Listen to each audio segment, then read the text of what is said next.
Hello बच्चों, चलिए हम इस प्रश्न को देखते हैं। एक कमरे में जिसकी धारिता 25.0 मीटर घन है, 27 डिग्री सेंटीग्रेड ताप और एक एटीएम दाब पर वायु के कुल अणुओं, जिनमें नाइट्रोजन, ऑक्सीजन, जलवाष्प और अन्य सभी अवयवों के कण जो है वो सम्मिलित हैं, की संख्या ज्ञात कीजिए। तो चलिए बच्चों, हम सर्वप्रथम इस प्रश्न की मुख्य अवधारणा पर चर्चा करते हैं। और उसके लिए बच्चों हम यहाँ पर क्या लिखने जा रहे हैं? हम यहाँ पर लिखने जा रहे हैं मुख्य अवधारणा। तो बच्चों मैंने यहाँ पर क्या लिखा? मुख्य अवधारणा।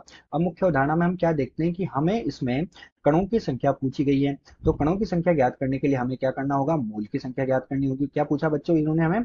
कणों की संख्या पूछी, और वो कुल कणों की संख्या पूछी गई है। तो जो कणों की संख्या है वो ज्ञात करने के लिए हमें मूल की संख्या ज्ञात करनी होगी। क्या ज्ञात करनी होगी? मूल की संख्या ज्ञात करनी होगी। तो इसके लिए हम क्या करेंगे बच्चों? आदर्श गैस समीकरण को काम में लेंगे, अर्थात पीवी बराबर एन आर टी से हम मोल की संख्या निकालेंगे। तो n बराबर कितना होगा बच्चों? पीवी बटे आर टी होगा। तो यहाँ से हम मोल की संख्या निकालेंगे और उस मोल की संख्या को हम अवोगाद्रो संख्या से गुणा करेंगे, तो हमारे पास कणों की संख्या प्राप्त होगी। तो यही बच्चों हमारे पास इस प्रश्न की मुख्य अवधारणा है। जहाँ हमारे पास पी क्या होता है? पी तो बच्चों हम सब जानते हैं दाब होता है। बी हमारे पास क्या होता है बच्चों? आयतन होता है। टी ताप होता है और आर हमारे पास गैस नियतांक होता है।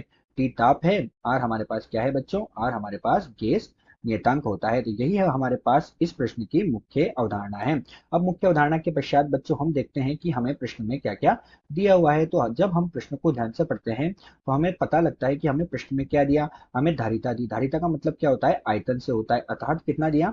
25 मीटर के घन के बराबर दिया। इन्होंने हमें तापमान और दाब दोनों का मान दिया। तो तापमान इन्होंने कितना दिया? 27 डिग्री सेंटीग्रेड दिया।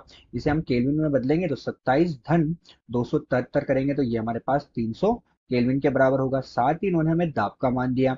दाब का मान बच्चों इन्होंने कितना दिया? पी बराबर 1 एटीएम दिया। तो ये हमारे पास किसके बराबर होगा? 1.01 गुणे 10 की घात 5 पास्कल के बराबर होगा। तो ये हमारे पास इन्होंने प्रश्न में दिया हुआ है। तो चलिए बच्चों, अब हम मुख्य अवधारणा के आधार पर प्रश्न को हल करते हैं। तो यहाँ हम क्या करेंगे? प्रश्न का हल करेंगे। और प्रश्न में हमसे क्या पूछा गया? कुल अणुओं की संख्या पूछी गई। तो मुख्य अवधारणा के आधार पर हम क्या लिख रहे हैं? एन बराबर हमारे पास कितना होता है? पी गुणा वी बटे आर गुणा टी होता है। ठीक है बच्चों, तो अब इन सबके मान हमारे पास है। एन बराबर पी का मान कितना है? 1.01 गुणे 10 की घात 5 पास्कल के बराबर है। वी का मान हमने अभी अभी देखा कितना दिया हुआ है? 25 दिया हुआ है। आर सार्वत्रिक गैस नियतांक होता है जिसका मान 8.314 होता है। और तापमान कितना है बच्चों? 300 है। तो जब इसे हम हल करेंगे तो हमें मोल की संख्या प्राप्त होगी। तो मोल की संख्या कितनी प्राप्त होगी बच्चों में? 1012.348 मोल हमें प्राप्त हुए। कितने मोल प्राप्त हुए? 1012.348 अर्थात 1012.348 मोल हमें प्राप्त हुए। अब हमने मुख्य अवधारणा में कहा कि मोल की संख्या को अगर हम अवगात्रो संख्या से गुणा कर दें तो हमें कणों की संख्या प्राप्त होगी। तो हम क्या कर रहे हैं? एक मोल में कितने अणु होते हैं बच्चों? एक मोल में जो कण या अणुओं की संख्या जो होती है, तो एक मोल में अणुओं की संख्या अवगाद्रो संख्या के बराबर होती है। कितनी होती है? अवगाद्रो संख्या। और अवगाद्रो संख्या कितनी होती है बच्चों? 6.023 गुणे 10 की घात 23 के बराबर होती है। तो उसी प्रकार एन मोल में कितना होगा? तो एन मोल में निकालना है तो एन मोल में हम क्या करेंगे? इसको गुणा कर देंगे किससे? 6.023 गुणे 10 की घात 23 को हम किससे गुणा करेंगे? हमारे पास क्या मान आया था बच्चों? 1012.348 हमें प्राप्त हुआ था। अतः हमारे पास इसमें जो हमें मोल मिलेंगे, अर्थात जो कणों की संख्या मिलेगी, वो प्राप्त होगी 6.094 गुणे 10 की घात 26 अणु हमें प्राप्त होंगे। कितने प्राप्त होंगे?